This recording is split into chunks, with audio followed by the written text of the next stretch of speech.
All right, hi everyone. Today we're going to read Mark chapter 6, and we're going to start at verse 30 and go through 44. So 30 through 44 in Mark chapter 6.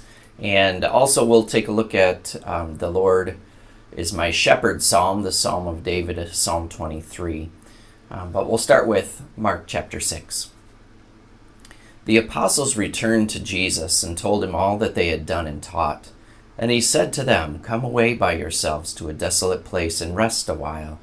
For many were coming and going, and they had no leisure even to eat. And they went away in the boat to a desolate place by themselves. Now many saw them going and recognized them, and they ran there on foot from all the towns and got there ahead of them. And when Jesus went ashore, he saw a great crowd, and he had compassion on them, because they were like sheep without a shepherd. And he began to teach them many things. When it grew late, his disciples came to him and said, "This is a desolate place, and the hour is now late. Send them away to go into the surrounding countryside and villages and buy themselves something to eat." But he answered them, "You give them something to eat." And they said to him, "Shall we go and buy 200 denarii worth of bread and give it to them to eat?" And he said to them, "How many loaves do you have? Go and see." And when they had found out, they said, 5 and 2 fish. Then he commanded them all to sit down in groups on the green grass. And so they sat down in groups by hundreds and by 50s.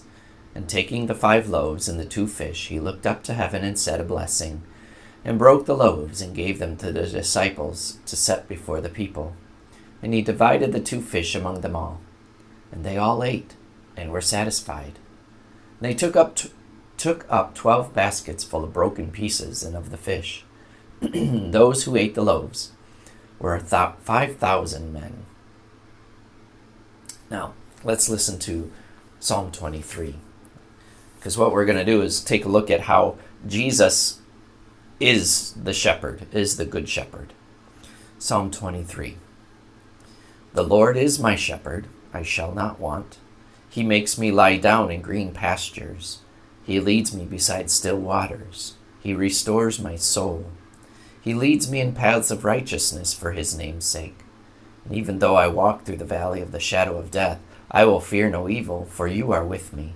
Your rod and your staff, they comfort me. You prepare a table before me in the presence of my enemies. You anoint my head with oil. My cup overflows. Surely goodness and mercy shall follow me all the days of my life, and I shall dwell in the house of the Lord forever. We know from the Gospel of John that Jesus calls himself the Good Shepherd, the one who lays down his life for the sheep. We know that. Here in Mark chapter 6, he doesn't say he's the Good Shepherd. He does good shepherding. He demonstrates, he works out being the Good Shepherd. And when we read through Mark chapter 6, 30 through 44, we're not hearing necessarily word for word Psalm 23, but what we see is Jesus enacting Psalm 23. And what that does is it shows us in word Psalm 23 and in deed Mark chapter 6 that Jesus is who he says he is. He is the Good Shepherd. He is the one who takes care of his sheep. So let's kind of take a look at this.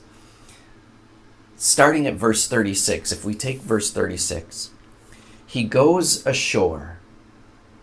Not verse 36, sorry, verse 34.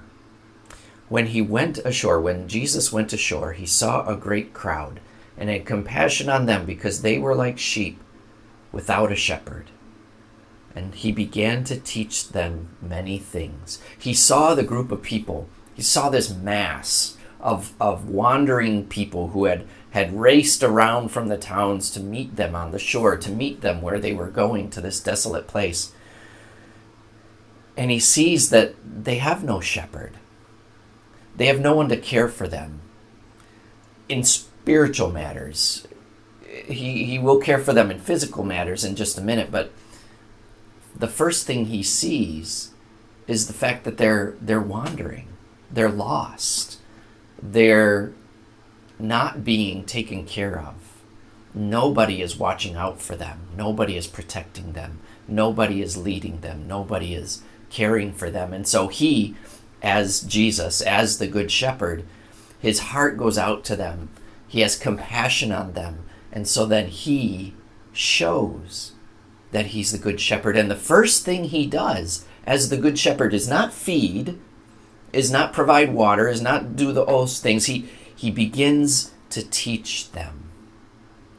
The Good Shepherd provides food for the soul first.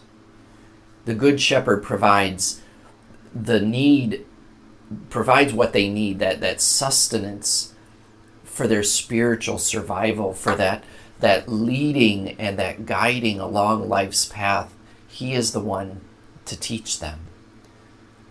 Apparently the leaders in the different villages, the spiritual leaders, hadn't done their job. They had sort of let them go and wander about and weren't caring for them. We don't know much about what was going on in those villages, and so that really doesn't matter. The big thing is that Jesus is the one who steps in and becomes their spiritual shepherd, their Good Shepherd, the one who loves them, who cares for them.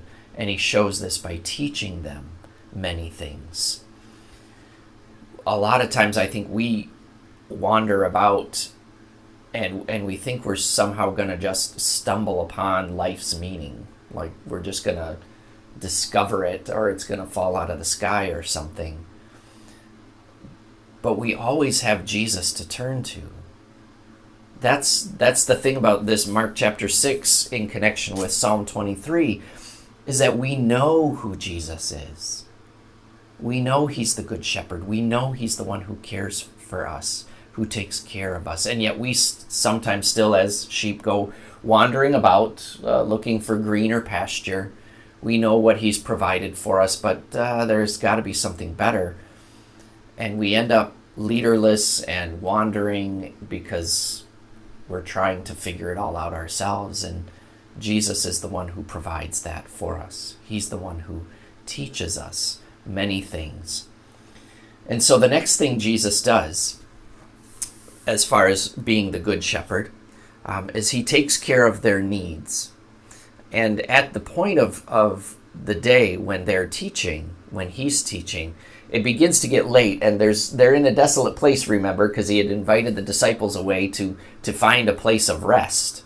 And so not only does he do that for his disciples, but he does that for the people. He realizes they have a greater need too. They have to be fed, literally, not just spiritually. They have to be fed literally, and they need to be provided for. As sheep without a shepherd, they're not going to go find green pastures. They're not going to go wander. They're going to find stuff that's not good for them, or they're going to go hungry. And Jesus turns first to his own disciples and says, what do we have to feed them? And they're obviously, not equipped. They're only, a few disciples. It's not like he has an entourage. It's a few disciples, and they don't have enough for 5,000 people. So Jesus does what the Good Shepherd does. And now listen to this step that Mark, the gospel writer, takes in connection to Psalm 23. Jesus commands the people to sit down in groups on the green grass. Psalm 23 verse 2 says, he commands me to lie down in green pastures. So Jesus takes quite literally Psalm 23 and commands the people, sit down on the green grass. Get in your groups, get in your little herds of sheep, get in your spots, and sit down and rest. That's what the Good Shepherd does. He provides this for his sheep. So he supplies the things that they need spiritually through his teaching. He has them sit down on the green grass, and he's about to provide food for them, sustenance for their bodies as well as their souls. And so he takes the fish and he takes the bread and he gives them food. This limited amount of food becomes, in Jesus' hands, plenty for everybody. The Lord is my shepherd, I shall not want. I have everything I need. There's nothing that I need when Jesus is my shepherd. He provides everything for me. And again, sometimes I think we say, well, is it enough? Is this Christian life enough?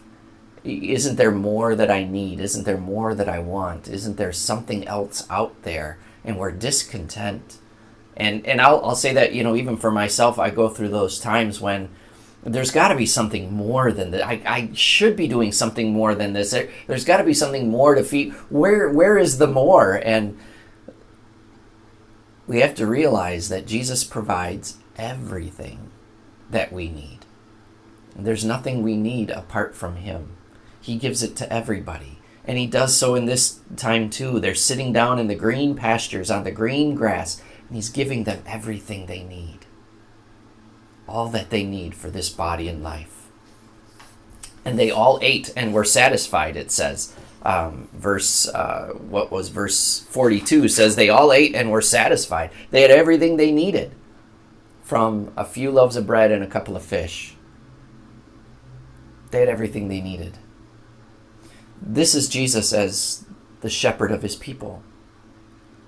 That through all of these things that he leads his people beside still waters. They just pulled up on shore. They're by the lake.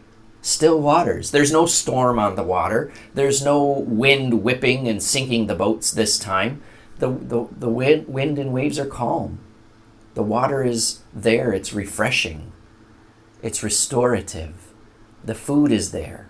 It's satisfying. It's filling, even to the point of having more left over. And Jesus is the one who walks with the people in the desolate places, the valley of the shadow of death, as Psalm 23 says. Jesus walks with the people through these desolate places, his disciples in desolate places where they can find rest.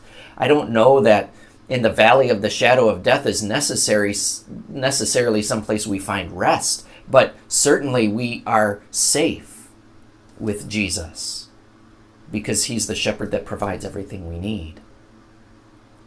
Verse 5 of Psalm 23 says, you prepare a table before me in the presence of my enemies. You anoint my head with oil. My cup overflows.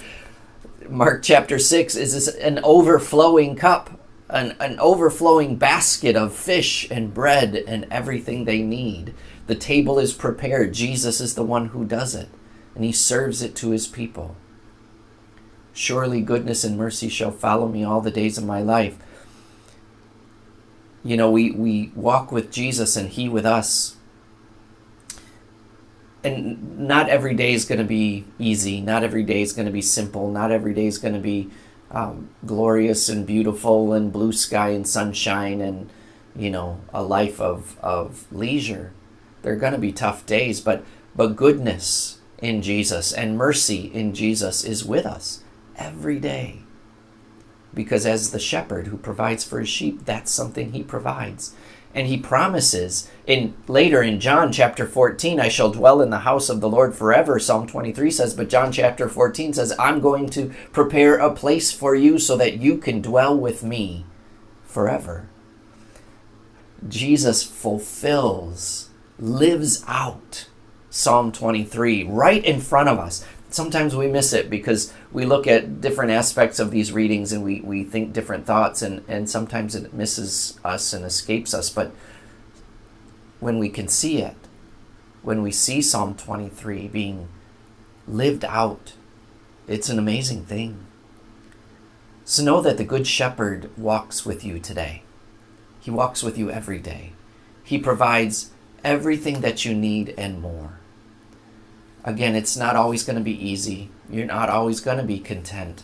There's going to be danger. There's going to be struggle. But the Lord, as our shepherd, walks with us, protects us, guards us, feeds us, fills us, and satisfies everything that we need in this body and life, and does so unto life everlasting, so that we may dwell in his house with him forever.